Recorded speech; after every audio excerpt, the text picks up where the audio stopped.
of the academics, there is so much to learn. But somehow, there's a slight tilt to it. We shall be meeting somebody today who grew up in the world of academics and who has taken a slight detour, still in the area of academics, but something that you would not readily attribute to someone from his part of Nigeria. I am Ololade Adiniji as we welcome you to another episode of Executive Discourse. Let's meet my guests today. Hello, madam, how are you? I'm very You're well. very welcome. Thank you very much, sir. You're Good to see welcome to you. the largest university on earth. Thank you very much. much. In the entire galaxy. Wow, thank you so much. We are not sir. like any other university. We are superior to any other university. You say so. Well, I'm a PR man, so I have to sell my university. Thank you I have very to tell much. everybody that we are simply the best. Yes, and indeed you are the best. So Good you're to see very you. welcome. Thank you very much. Please, Thank sit you. down. Thank you.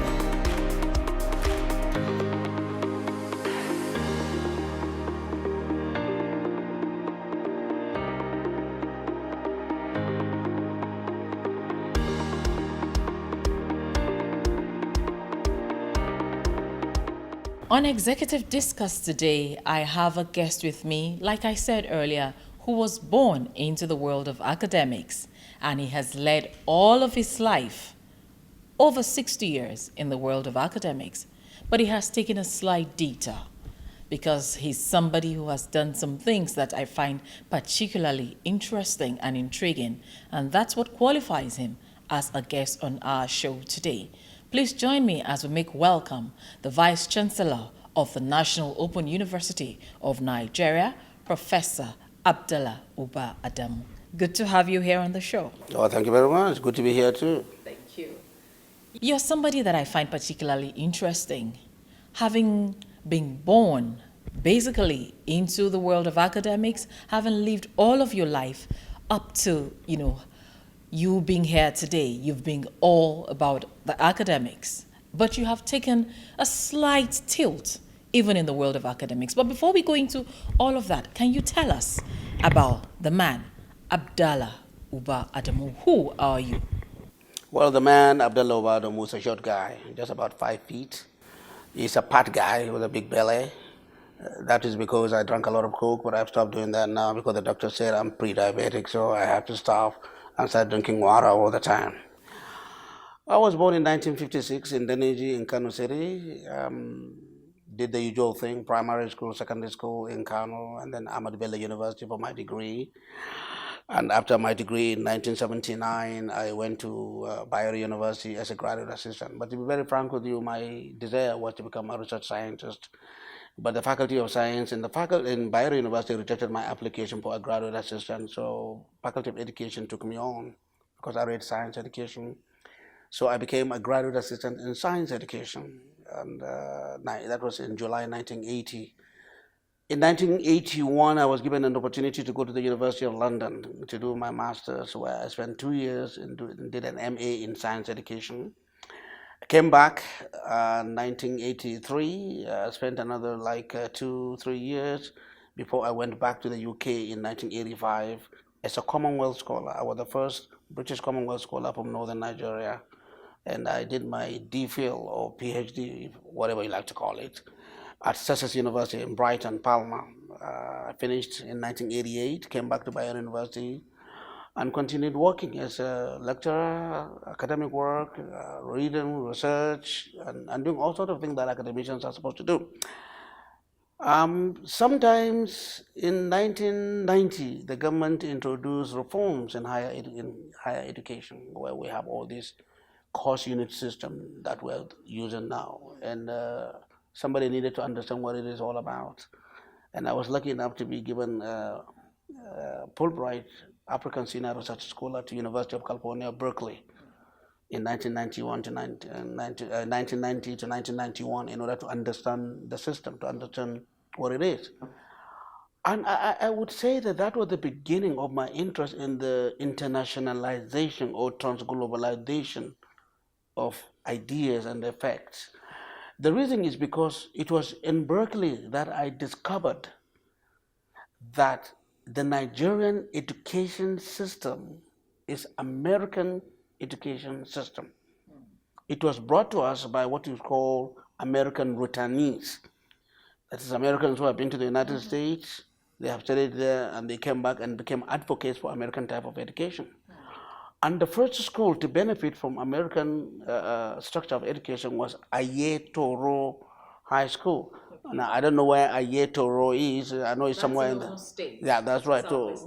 So Ayetoro High School was called high school, and it had junior high school and senior high school. So it was the first American experiment, and it was from that model that the federal government decided to introduce the national policy on education in 1973, when by 1990 it has matured into the universities. So that's when we have this junior high school. 6334 system. That's right.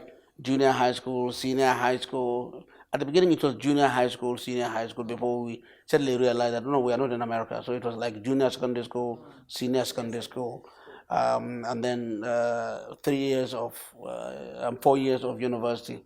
And that first year in the university is spent on foundation courses. That's exactly American.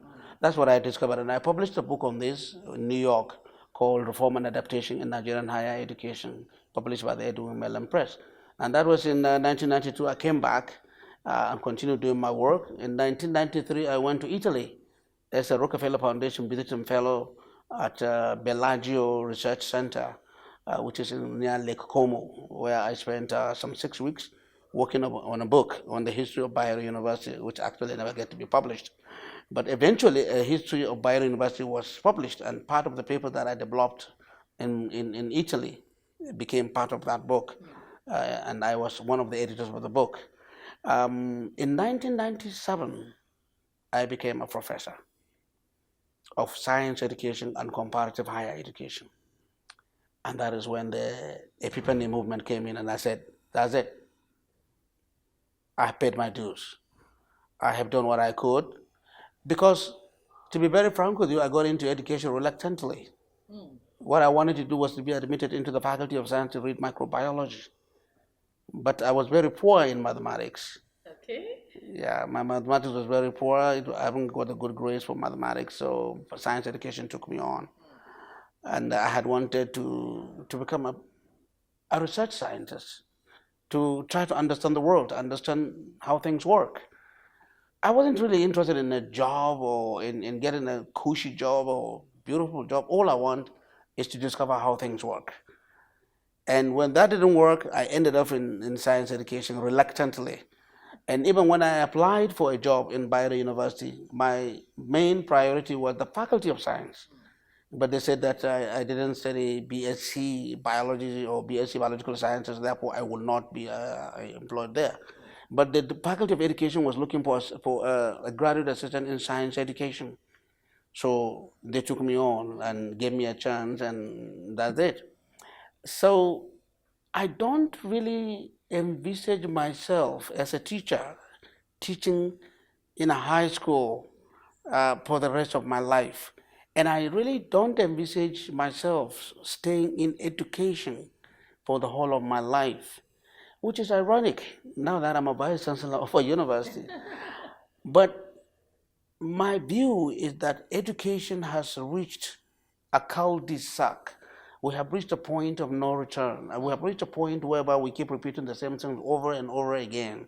We keep saying government should do this, government should do that. If government does this, there will be less of this. But the demographics were not on our sides. You have a whole bunch of kids coming up into school every day. So you have one teacher, you have about 150 students, he's screaming, shouting, and nobody is hearing him.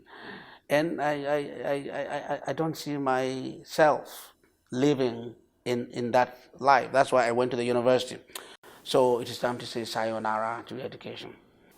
In 1996, the public culture in Kano started criticizing creativity. And when I say criticizing creativity, I'm referring to fiction writers, people writing fiction but in Hausa language. And the public culture started to argue that these fiction writers were writing such enthralling fiction that they are responsible for the low performance of students in high schools. Students fail their examinations because they are not reading their textbooks, because they are reading novels. Fiction. They are reading fiction, and that fiction is romantic fiction. And to me, it is a little bit interesting in the sense that there are other parameters that could make students succeed. And nobody's looking at those parameters. They're only looking at fiction and saying it is fiction that is responsible for it. So what they decided to do in 1996 was to set up a censoring committee to look at the novels. And that's when I started saying, hey, let me take a look at these novels. What are they all about, really?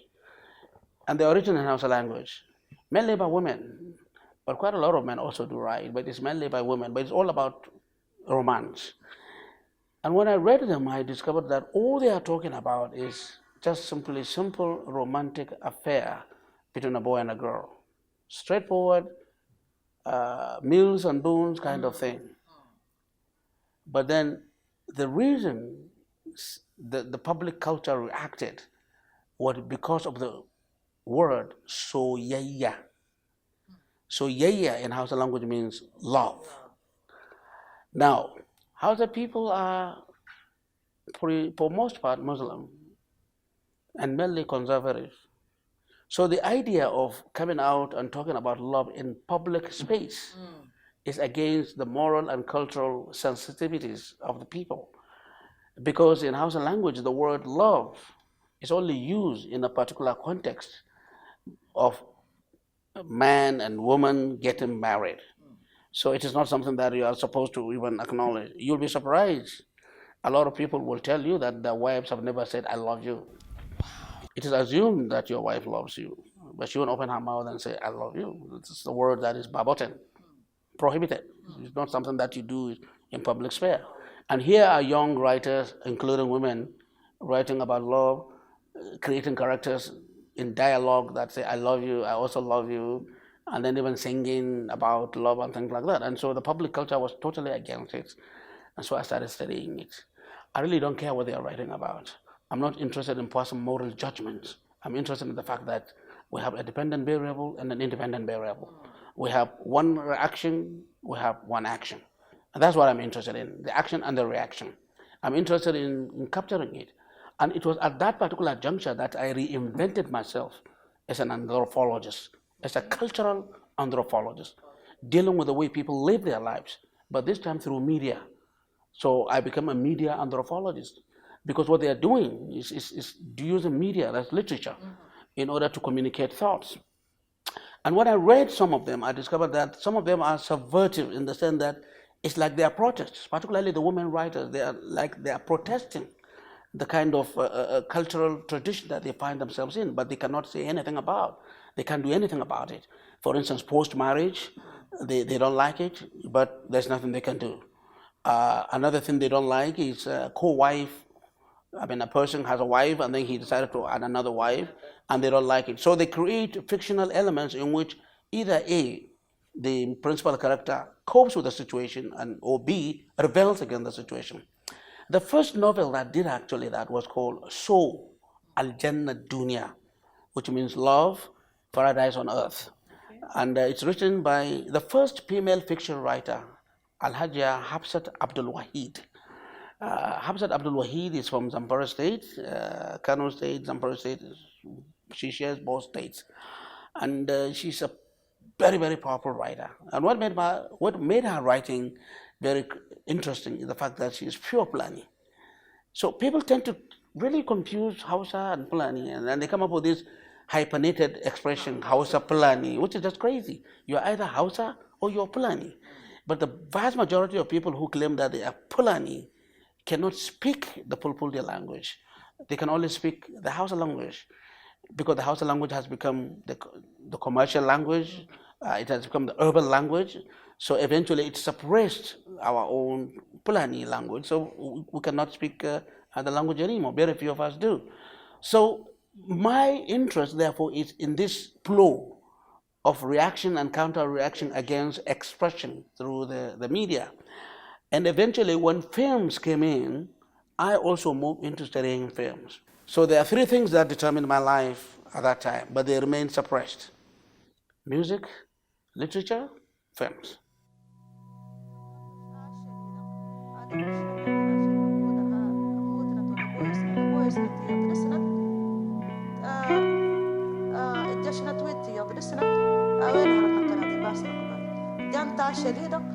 وانا وين دار طرد دار نرجشاش كانوا يرجشاش الوين نرجشين نكاور رجل ونضدنا الحوريه كان نسند نرجش الغزوات.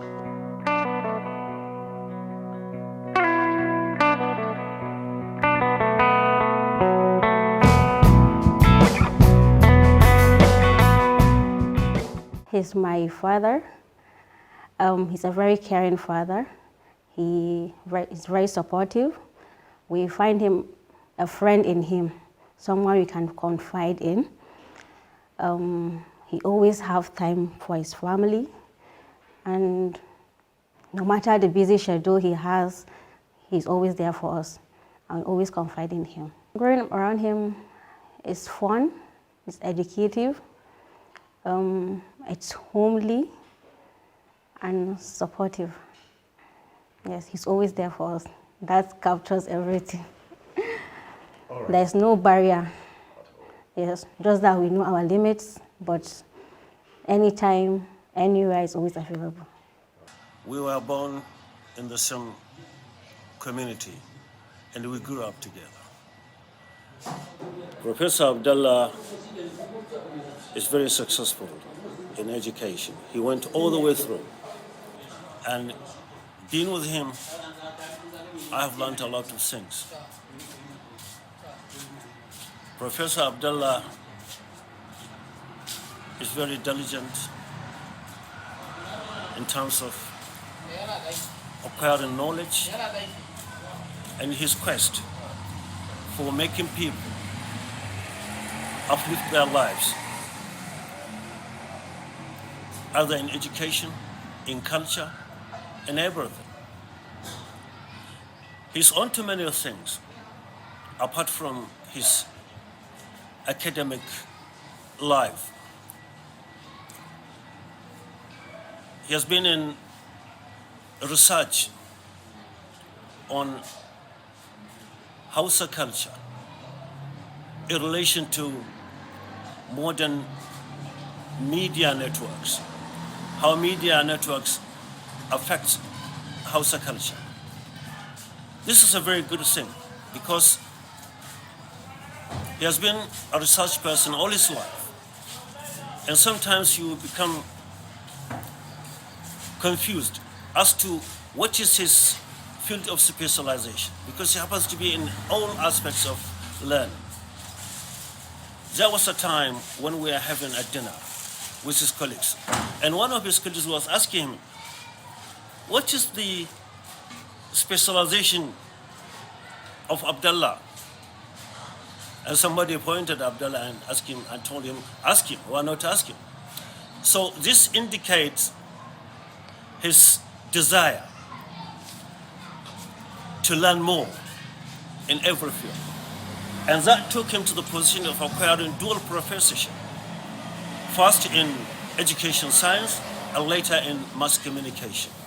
The first time I met Professor Abdalla Uba Adamu was in 1999, at the beginning of social media, when it began to boom in Kano.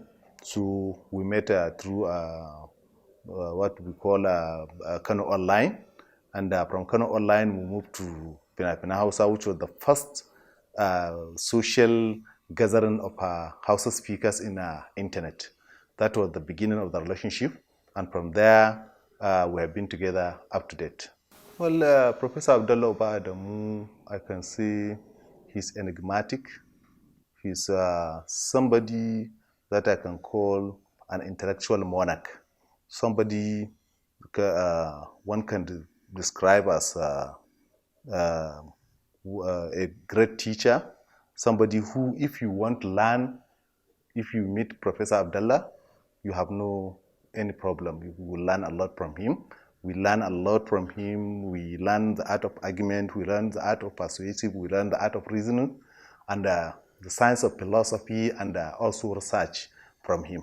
One of his weak points, as far as I know from my experience, he's damn too kind and too accommodating.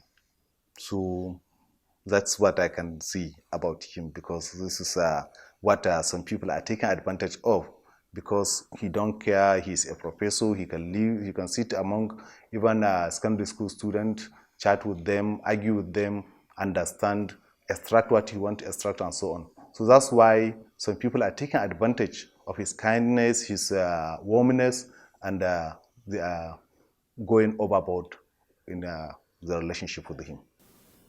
These are the three things that I was into. I love literature of all kinds. Every kid of my generation loved James Hadley Chase, Nick Carter, Harold Robbins, James Michener, and all that. And then films. The one that they showed on TV, Hawaii Five-O, Star Trek, and all that. And then, of course, films and the music, and mainly African-American music. James Brown, Marvin Gaye, the Ohio Players, and all those Kool and the Gang and things like that. So those are the ones that we listen to. And of course, some African musicians like Osivisa and Nico, Dr. Nico from Congo and things like that. So, but they were suppressed. I have to get to school first. I have to go to finish high school. I have to go to the university. I have to get a degree, and then I can do whatever I want. And I feel that after graduating with a degree in science education, I don't want to teach in a secondary school. So that's why I applied to a university. And I had a year to think about it. Okay. And that 1 year was the NYSC year, which I spent in an absolutely beautiful village, a village that I really love. In fact, I went back as a vice chancellor. I went back last year to that village. It's called State, right? Omokurika. So if there's anybody from Omokurika listening to this, hello. I love you guys, and I will always be in my heart. I spent a year there as a youth corps, and I really loved the place. I loved the food. I loved the people. I loved the atmosphere. It was at the junction of Ahera, Mbize, and so at that time there was no road, so you have to use a motorbike to get in. But now there is a massive highway there. And I went back because I was made a chief in Enugu, in the Oka Ome 1 of Enugu. So I went with my traditional Igbo gear and all that. So with that, in that year, I reflected, and I realized that I don't want to kid myself, that my passion, my interest is music, is literature, is films. So when 1996 began, the critical reactions in Kano airwaves about the bad language used in literature, about the way youth are being corrupted by writers, I picked up an interest. I said, this is what I'm talking about. I would love to use this. So it gave me an opportunity to use my scientific background to be able to investigate something from a scientific perspective, which is at the same time cultural. And that put me on a high pedestal because it enables me to use objectivity in order to understand cultural protection. Like I said, I wasn't passing moral judgments. I wasn't interested in whether this is right or this is wrong. And I still am definitely, absolutely, totally against censorship, because I believe that the author should be responsible for his work, and that there shouldn't be any moral guardians of the society that should determine what he should write. Creativity should not be censored. Should not be censored, should not be caged. It's not censorship, it's caging it. You are saying that this should be caged in a particular direction, and I'm saying this is wrong. And luckily, I have a father who is still alive, who was very, very liberal, very, very understanding, listens to music also, and most importantly, encourages me in whatever I want to do. And he has never said, don't do it. Because when I told him, look, this is what people are doing, and they're beginning to get worried that I'm getting involved, he said, go for it. Go where your heart takes you. Go for it. So I had a total endorsement from my dad, because he's a little bit of a rebel himself. Now, I think I'll want you to take a pause there, Prof, because we have actually delved into an area that I would want you to really expatiate on, which is your love for literature, for books, for film, and for music. Interestingly, your genre of music which you're so passionate about is the rap music.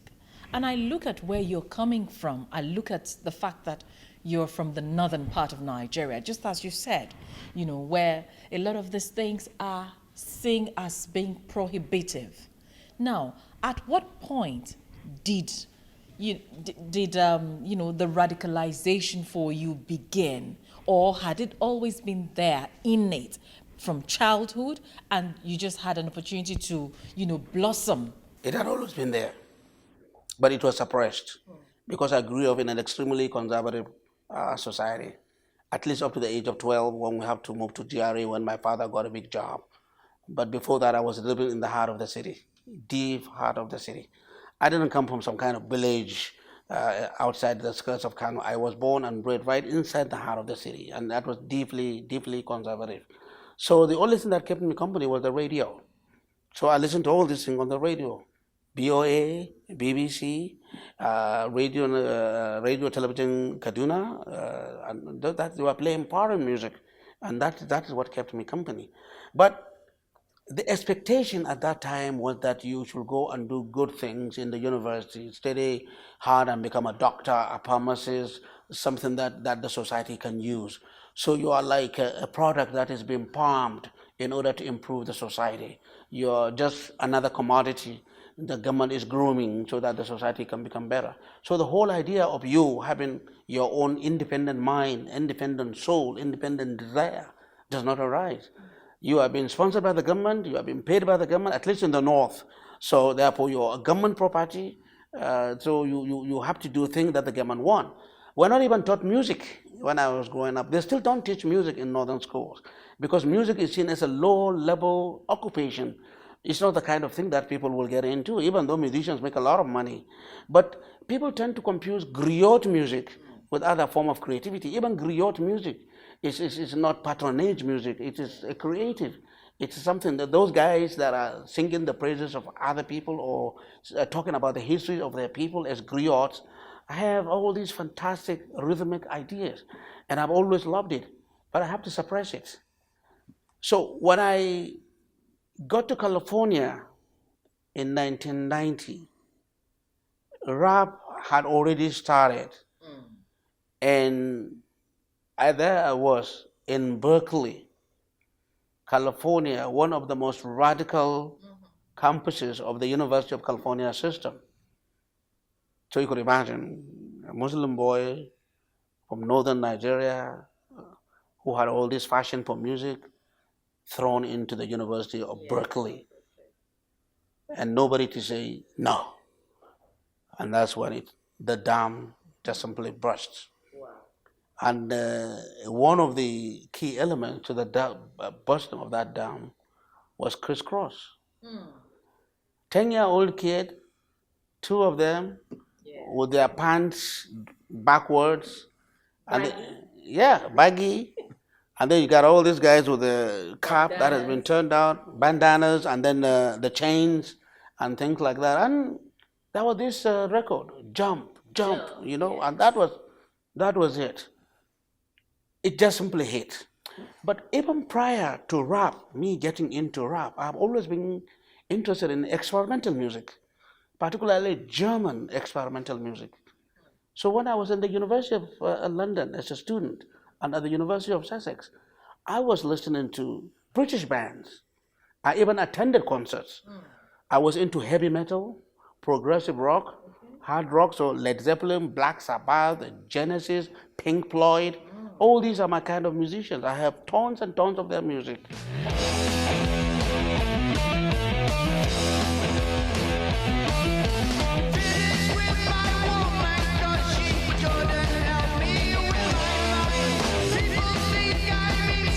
Because I am brown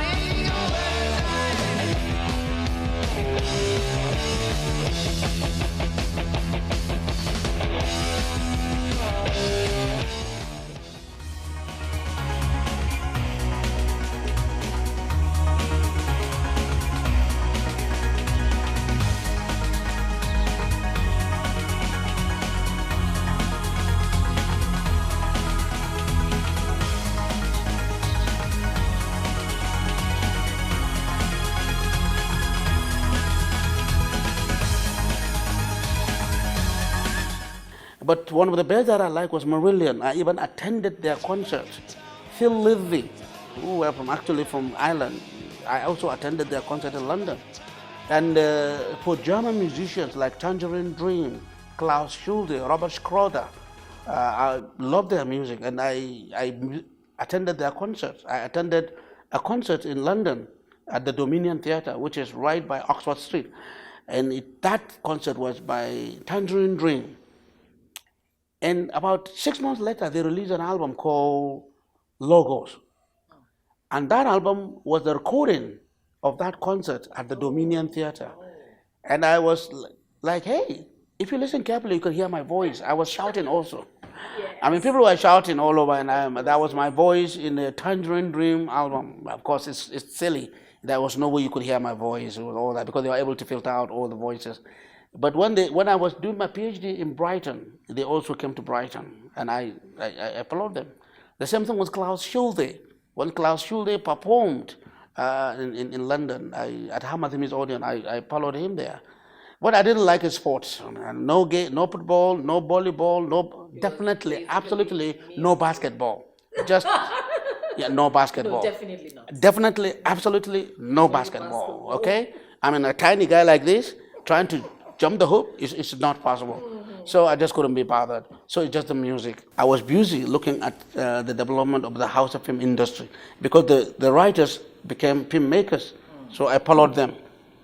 I followed their writing, and then I transformed also into a film cultural critic, looking at what they did. My only grounds is that most of what they have done, or they were doing at that time, was based on Indian motifs.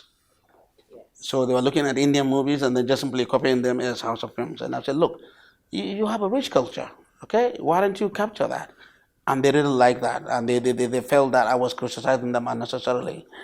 And that is part of the reason why at National Open University of Nigeria, when I became the Vice Chancellor, we pushed forward the idea of film production, BSc film production, in order to teach people how to become formal filmmakers. So I spent years studying film literature. Then in 2003, Radio Freedom was opened in Kano. And that was another radical radio station, because they were playing everything that they could. And that is when some young people in Kano, starting with a guy called Bella Ibrahim, but you don't go about calling yourself Bella Ibrahim and become a rapper. So he calls himself Billy O. Wow. So Billy O came up with this idea of rapping, and at the beginning people thought like he was crazy or something like that.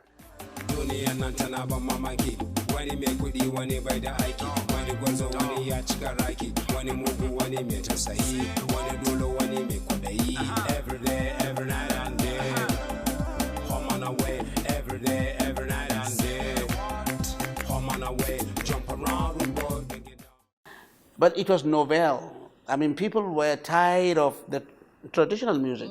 Nobody was listening to it anymore. Youth want something. So the only people who listened to the traditional music were the old babas, the older generation, But those young kids want to listen to something. They listen to American music quite okay. They listen to Ice-T, Ice Cube, they listen to Snoop Dogg, they listen to all these guys.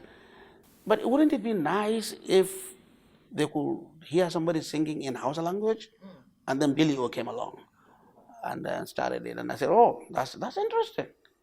And I traced him. I said, I want to know who you are. And then we became friends. And then that's how I started getting into the rap community. Eventually, Ariwa 24 was established, and we encouraged the establishment of a rap section of Ariwa 24. And a whole section called Hausa Hip Hop was created, and it is anchored by Aminu Abba, aka Nomis G, aka K Kauche, So Nomis G is the guy who is anchored in that hip hop program, and he's one of my students in the mass communication department.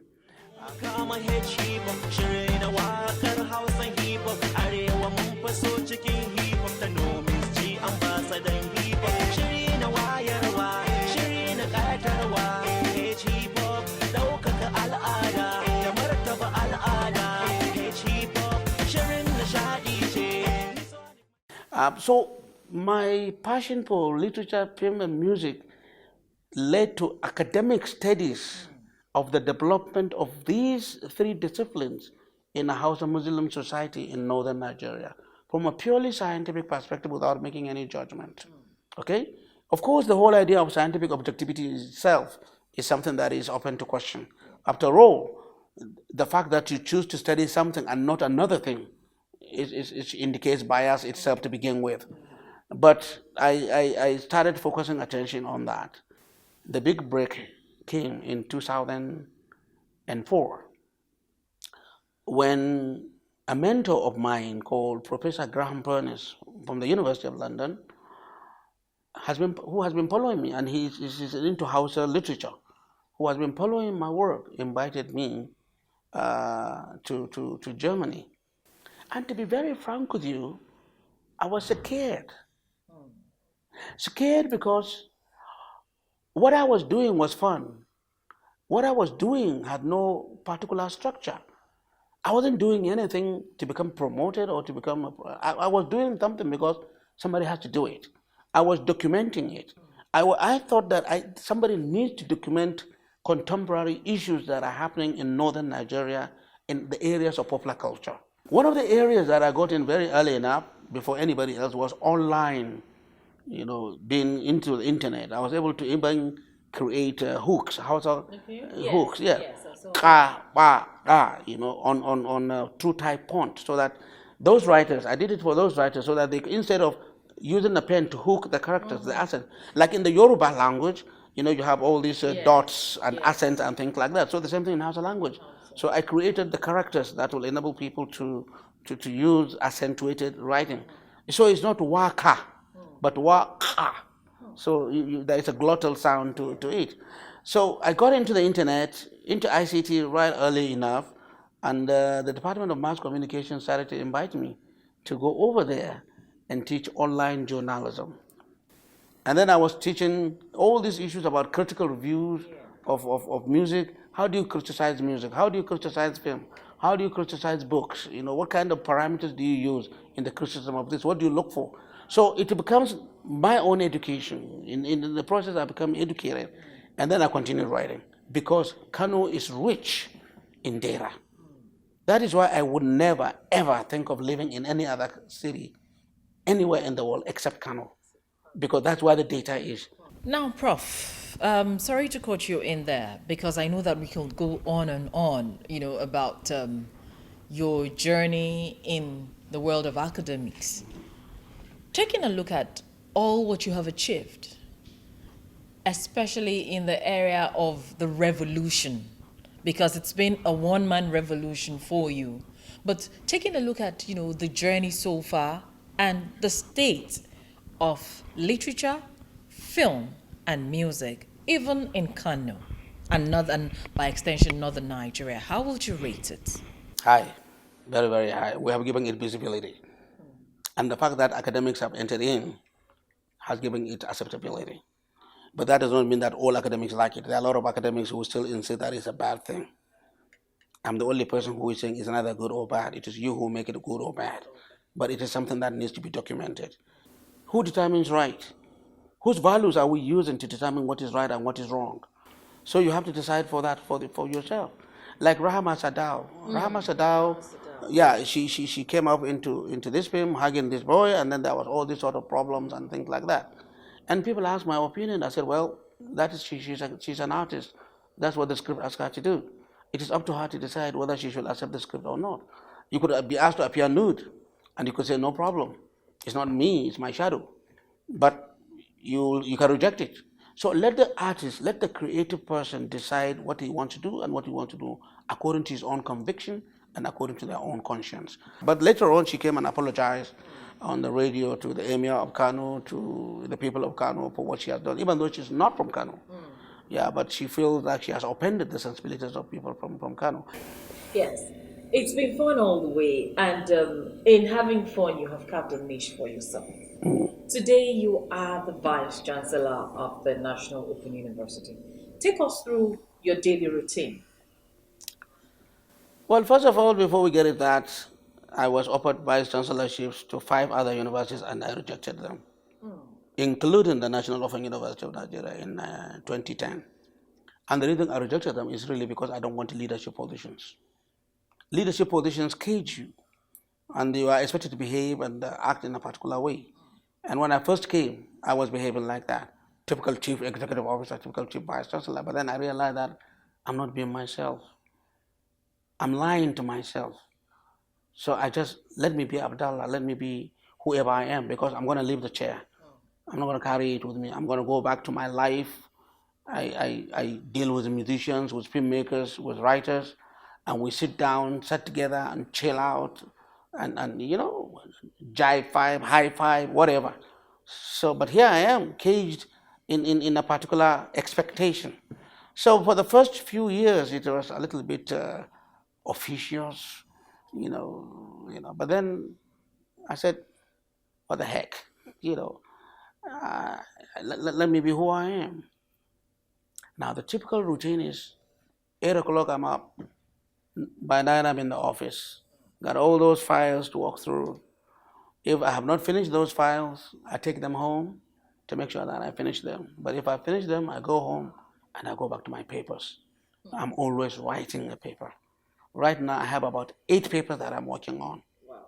Okay. But because of the office, you have to move up and down, you have to go to a conference, you have to lead the delegation, you have to receive delegation, and so on. So it has not been easy for me. But the routine is very simple. I don't even eat breakfast until I come to the office, and then lunch in the office. My wife used to cook the lunch for us, bring it down. We all form a community. Lunch is brought out in big coolers, and all of us sit down and eat together because we are truly an open university. The vice chancellor, me as a vice chancellor, I as the vice chancellor, just sort of chill out with my colleagues, and I always ask people to chill out, to such an extent that at the study center in Lagos, they actually had a place called Professor Abdalla Uba Adamu Chilling Point. Wow! And I was so proud of that place. Wow. Because the idea that the word to chill means to relax, to take it easy, has now become part of the narrative of the consciousness of our people, where they could create just a small lounge area. They pence it off, and they said this is a chilling point. So after you finish work, you can just simply come there and sort of chill. So we also have here on the Jabi campus what we call the chilling spot, which is actually a building where you can go and drink whatever you want to drink. we don't care what you want to drink, and but there is a gymnasium there where people could do that. So we want people to go there and get fit and things like that. Actually, I'm speechless when you ask me such questions because I have so many things to say, but I'll mention a few. He is a kind person, a soft person in terms of dealing with us as his own staff, and he is a hard-working person. He is somebody that is so nice and he is so dedicated to the job. So we learn a lot from him. Actually, I have a lot of experiences that stands out about him because he is somebody that I would describe as if he is a kind of a special boss that I have worked with several bosses, but in his own case, he is so unique in the sense that he is cool-headed person in dealing with the staffs and other people. No matter how painful it is, he comes down to listen to you and express his mind in a way that you understand your shortcomings or your mistakes, and immediately you deal with them and you get over whatsoever he wants you to correct about your job. He has soft words that motivate us to dedicate ourselves to the job more. Because when you see you have a good boss like that, that can be able to treat you as if you are his own daughter or his son, and at the end of the day you feel, let me just dedicate more of my time to do the job so that he will be satisfied because he is taking us all along. Then, but when I go home, it's like I told you, it's work, and work. It's papers. There's a paper to write, there's a deadline to meet, there's a paper to write, there's a deadline to meet. Rarely on Saturdays, I just simply chill with my iPad. Got thousands of books, about 1,300 books in the iPad. And somebody keeps saying, how can you read all these books? I said, no, it's not about having a lot of books at one place. It's about the power and the knowledge that if I want to read 1,000 books, I can do it because it's in my iPad. I have an iPod in which I put in music. So far, it is 256 gigabytes. Wow. So far, I was able to load about 13,000 songs on it. And again, the same question. 13,000 songs, my God, why do you want to listen to 13,000 songs? And I told them, no, I don't want to listen to 13,000 songs. I'm not going to listen to 13,000 songs. But I like the feeling that if I do want to listen to 13,000 songs, I can, because I have the power to do this. It's not about the object, but the power of owning the object. And so my interest in music is diverse, from blues to blues rock, to heavy metal, to psychedelic rock, to progressive rock, to electronic, and to Malian blues music of the late Ali Parka Touré, and the Tishomaran music of the Tuaregs from Mali, all the way from Mali, Mauritania, and then to Niger Republic. They play the absolutely fantastic form of guitar music, which motivated me to buy my own guitar, actually, which I've never actually played because I can't play the music. And I remember when I brought the guitar from Germany one day at the Kano airport, they wanted to know what I was doing with the guitar. I said, play? You use the guitar to strum it? And they were like, but you, I said, okay, is there any problem with it? Because I see people bringing in bloody TVs. They got a big, huge TVs. I see people in bringing spare tires. And you have no problem with that, but you have a problem with me coming with a guitar and an amplifier. And they don't have any answer to that. So I was allowed to pass through. And then I bought a roll-up piano that can play. Can you play that as well? Yeah, well, I try to play the piano because there's a software application that teaches you piano and music theory. But then my biggest acquisition is a bagpipe, Scottish bagpipe, because I like the bagpipe music. Of course, I can play it, but I could learn. And then there is a flute that I got from Istanbul when I travel. So I have all these musical instruments, which I hope when I retire, then I go into full music production. I become a musician myself, not really because I want to sell music and make money, but because it's fun. Because you want to enjoy it. Because I want to enjoy it. I want to be like the kind of guy who goes on stage and yet they pay him a lot of money. Do you have those instruments here in Abuja, those music instruments here in Abuja, sir? I never consider Abuja my home. So you don't have any? I don't have any of them here. I have started packing. I mean, every day I go to Kano, I pack something, take it home. I never consider Abuja my home. Now, at the moment I finish my tenure, I'm looking for a sabbatical in Hamburg, University of Hamburg in Germany. And they are very interested in accepting me. So, and they have shown me where I can get funding for that. Because unlike in Nigeria where you go to another university and there's this payment, your former university pays you, and then the new university pays you. In Germany, they will not. What they will do is that they will just simply point to you scholarships that will support your stay in Germany, like DAD scholarship or the Humboldt scholarship or something like that. So I'm looking into all those, but that's where I want to go, Germany, where I can really also do some work. I enjoyed my stay in Poland, and I think Germany will be very good. Now, in all that you have said, yes, you like to enjoy yourself doing what you do. How much time do you have for your family? All the time in the world. I'm always with them because we're always together. My family is very small. I have only one wife, and I have absolutely, definitely no intention of getting another wife because I have a wonderful woman who is more than 4 wives rolled in one. She's absolutely wonderful. My children, 2 of them are grown up, female, they are married. One of them is not even living in Nigeria. She's living in the Middle East. So they are not here. I have 22-year-old son who is attending a university, and he is into music himself. Yeah, and he's a very reserved and quiet person. So he goes into his room, locks his door, and that's cool with me. Absolutely cool with me. I have a 12-year-old daughter who is absolutely amazing. She's into internet. She's into selfies, that standing in front of a mirror and making paces and then taking pictures and all that, doing the typical teenage thing that girls do. So my wife and myself are fairly most of the time alone. We sit down, discuss what we can discuss, those of the family. But then she discovered YouTube on her phone, and that's it. So you go to the home, to my house, it's just like any other home.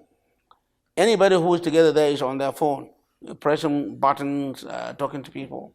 So we're talking to others, but not to each other. And I'm pretty cool with that. I understand that this is a trend. It's not something that I can reverse. It's not something that I can stop. I don't want to even stop it. Okay, I want to encourage it, because the more we deal with virtual communities, the more we understand the world, and the more tolerant we tend to become of the world. Because it is all this locked up culture of not understanding, not trying to understand what other people are doing, that are giving us profiling nature of other people. But now you know that other people have voices, and you can listen to those voices, and you can interact with them on WhatsApp, on Telegram, on Instagram, or whatever kind of gram they are coming up with. And to me, again, that's very good. So it's just like a typical family. Everybody is obsessed with their phones. Yeah.